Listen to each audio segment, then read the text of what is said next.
মৰমৰ ছাত্ৰ ছাত্ৰীসকল, পুনৰ আহিছোঁ এটা নতুন পাঠ লৈ। আমি বাক্য এটা লিখোঁতে সাধাৰণতে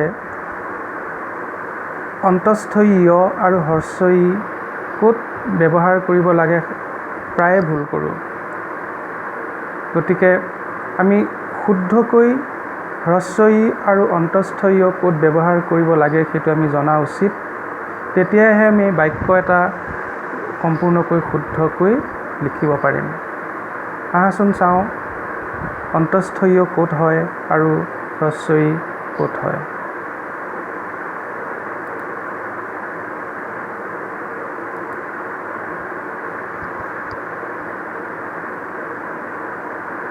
আমি অন্তস্থ য় আৰু হ্ৰস্ব ই ব্যৱহাৰ সম্পৰ্কে জানিবলৈ হ'লে প্ৰথমেই দুটা কথা জানিব লাগিব, সমাপিকা ক্ৰিয়া আৰু অসমাপিকা ক্ৰিয়া সম্পৰ্কে।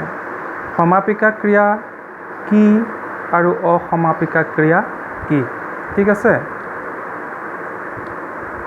সমাপিকা ক্ৰিয়া, যি ক্ৰিয়াই বাক্য সম্পূৰ্ণ কৰে সি সমাপিকা ক্ৰিয়া। সি গৈছে, মই আহিলোঁ। সি গৈছে, গৈছেটো হৈছে সমাপিকা ক্ৰিয়া, ই বাক্যটো সম্পূৰ্ণ কৰিছে। মই আহিলোঁ, এই আহিলোঁটো হৈছে সমাপিকা ক্ৰিয়া, গতিকে ই বাক্যটো সম্পূৰ্ণ কৰিছে। ঠিক সেইদৰে মই ভাত খালোঁ, খালোঁটো সমাপিকা ক্ৰিয়া। মই কামটো কৰিলোঁ, কৰিলোঁটো সমাপিকা ক্ৰিয়া। গতিকে আমি এটা কথা জানিব লাগিব যে সমাপিকা ক্ৰিয়াৰ অবিহনে এটা বাক্য সম্পূৰ্ণ নহয়। এই সমাপিকা ক্ৰিয়াৰ আন এটা নাম হৈছে সাধ্য ক্ৰিয়া। এতিয়া আহোঁ অসমাপিকা ক্ৰিয়া কি? যি ক্ৰিয়াই বাক্য সম্পূৰ্ণ নকৰে সি অসমাপিকা ক্ৰিয়া। যেনে খাই, গৈ, আহোঁতে, যাওঁতে, আহিলত, এইবোৰ হৈছে অসমাপিকা ক্ৰিয়া। এই বাক্যবোৰ চোৱা, মই খাই আছোঁ, ইয়াত খাইটো হৈছে অসমাপিকা ক্ৰিয়া। আছোঁটো যদি আঁতৰাই থওঁ,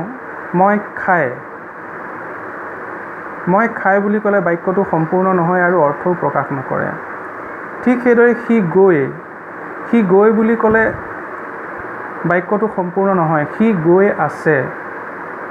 তাই আহোঁতে মই নাছিলোঁ, তাই আহোঁতে, ইয়াতে যদি বাক্যটো সম্পূৰ্ণ কৰি দিওঁ তেনেহ'লে ই অৰ্থ প্ৰকাশ নকৰিব। তাই আহোঁতে কি হ'ল মানে? তাই আহোঁতে মই নাছিলোঁ। ঠিক সেইদৰে মই যাওঁতে, তাই ঘৰতে আছিল। মই যাওঁতে বুলি কৰি যদি বাকীকেইটা আঁতৰাই দিওঁ, গতিকে তেনে ক্ষেত্ৰত আমি অৰ্থ নাপাম। আপুনি আহিলত সি গ'ল, আহিলতটো অসমাপিকা ক্ৰিয়া। গতিকে আমি অসমাপিকা ক্ৰিয়াৰ জৰিয়তে এটা বাক্য সম্পূৰ্ণ কৰিব নোৱাৰোঁ আৰু অৰ্থও নাপাওঁ। গতিকে বাক্য এটা সম্পূৰ্ণ কৰিবলৈ হ'লে সমাপিকা ক্ৰিয়া লাগিবই। এই উদাহৰণকেইটালৈ মন কৰা। সি দিনত 3 বাৰকৈ ভাত খায়। তেওঁ ভাত খাই বিদ্যালয়লৈ যায়। তাই যায় যদি যাওক। তাই অংক কৰি ভাল পায়। তেখেতে তোমালৈকে চাই আছে। আপুনি দৈনিক বাতৰি চায়। গতিকে এই বাক্যকেইটাত আমি দেখিছোঁ যিবোৰ আণ্ডাৰলাইন কৰা হৈছে আৰু বোল্ড কৰা হৈছে আখৰ শব্দকেইটা, এইকেইটা হৈছে ক্ৰিয়া। খায়, প্ৰথম বাক্যটো সি দিনত 3 বাৰকৈ ভাত খায়। এই খায়টো হৈছে সমাপিকা ক্ৰিয়া, গতিকে ইয়াত অন্তস্থ য় হৈছে। তেওঁ ভাত খায়, বাকী যদি উঠাই দিওঁ, বিদ্যালয়লৈ যায়খিনি যদি নাইকিয়া কৰি দিওঁ তেনেহ'লে কোনো অৰ্থ প্ৰকাশ নহ'ব। তেওঁ ভাত খায়, ভাতটো সকলোৱে খায়, ময়ো খাওঁ। তেওঁ ভাত খাই কি কৰে? গতিকে তেওঁ ভাত খায়, এই ক্ৰিয়াটোৱে বাক্যটো সম্পূৰ্ণ কৰিব পৰা নাই, গতিকে ই হৈছে অসমাপিকা ক্ৰিয়া। গতিকে ইয়াত হ্ৰস্ব ই হৈছে বিদ্যালয়লৈ যায়। তেওঁ ভাত খাই বিদ্যালয়লৈ যায়। এই যায়টোৱে বাক্যটো সম্পূৰ্ণ কৰিছে, গতিকে ই সমাপিকা ক্ৰিয়া। ঠিক সেইদৰে তাই যায় যদি যাওক, তাই যায় যদি যাওক উঠাই দিলে তাই যায়, এই বাক্যটো সম্পূৰ্ণ নকৰে আৰু অৰ্থ প্ৰকাশো নকৰে। গতিকে যায়টো অসমাপিকা ক্ৰিয়া আৰু ইয়াত অন্তস্থ হ্ৰস্বই হৈছে। তাই অংক কৰি ভাল পায়, পায়টো সমাপিকা ক্ৰিয়া, বাক্যটো সম্পূৰ্ণ কৰিছে, গতিকে অন্তস্থয় হৈছে। তেখেতে তোমালোকে চায়, তেখেতে তোমালোকে চায়, এইটো সম্পূৰ্ণ বাক্যটো হোৱা নাই, গতিকে অৰ্থও প্ৰকাশ নকৰে। গতিকে তেখেতে তোমালোকে চাই আছে, চাইটো অসমাপিকা ক্ৰিয়া। আপুনি দৈনিক বাতৰি চায়, আপুনি দৈনিক বাতৰি চায়, গতিকে চাইটোৱে বাক্যটো সম্পূৰ্ণ কৰিছে, ই সমাপিকা ক্ৰিয়া। গতিকে আমি দেখিলোঁ আৰু এটা আছে, সি কথাষাৰ বুজি পাই মোক কৈছিল। গতিকে একেই কথা, সি কথাষাৰ বুজি পায়, বুজি পায় মানে কথাষাৰ বুজি পাই কি হ'ল, গতিকে পাইটোৱে সম্পূৰ্ণ বাক্যটো সম্পূৰ্ণ কৰিব নোৱাৰিলে, গতিকে ই হ'ব অসমাপিকা ক্ৰিয়া।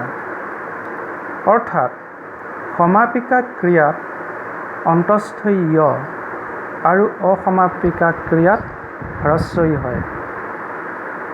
ঠিক আছে, আমি ইয়াত এটা কথা আকৌ মন কৰিলে দেখা পাম, বাক্যটো সম্পূৰ্ণ হওঁতে অন্তস্থয় হৈছে আৰু মাজত যেতিয়া থাকে তেতিয়া হ্ৰস্বই হৈছে। ঠিক আছে, গতিকে সেইফালৰ পৰাও আমি বাক্য এটা শুদ্ধ নে ভুল আমি ক'ব পাৰোঁ। কিন্তু আমি ব্যাকৰণগতভাৱে আমি ক'ব লাগিব যে